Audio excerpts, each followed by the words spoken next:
বিশ্ব বাণিজ্যে আবারও বড় ধাক্কার ইঙ্গিত মিলছে। কয়েকদিনের মধ্যেই বদলে যাচ্ছে যুক্তরাষ্ট্রের আমদানি নীতি, যার প্রভাব পড়তে পারে বাংলাদেশ সহ বহু দেশের রপ্তানিতে।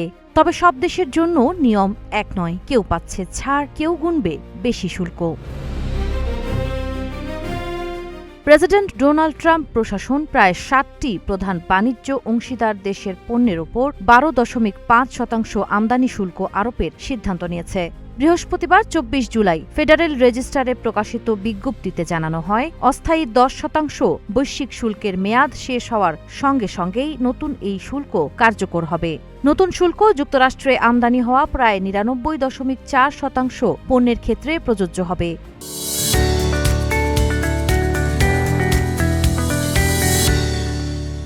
তবে তেল, গ্যাস, সার, নির্দিষ্ট খাদ্যপণ্য এবং আগে থেকেই জাতীয় নিরাপত্তাজনিত শুল্কের আওতায় থাকা গাড়ি, ইস্পাত, অ্যালুমিনিয়াম ও তামার মতো পণ্য এ সিদ্ধান্তের বাইরে থাকবে।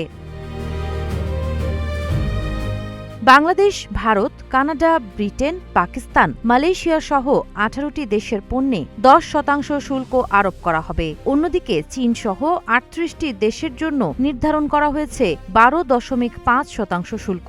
ইউরোপীয় ইউনিয়ন, জাপান, দক্ষিণ কোরিয়া, তাইওয়ান ও সুইজারল্যান্ডের ক্ষেত্রে বিদ্যমান শুল্কের সঙ্গে মিলিয়ে মোট হার হবে ১০ বা ১২.৫%।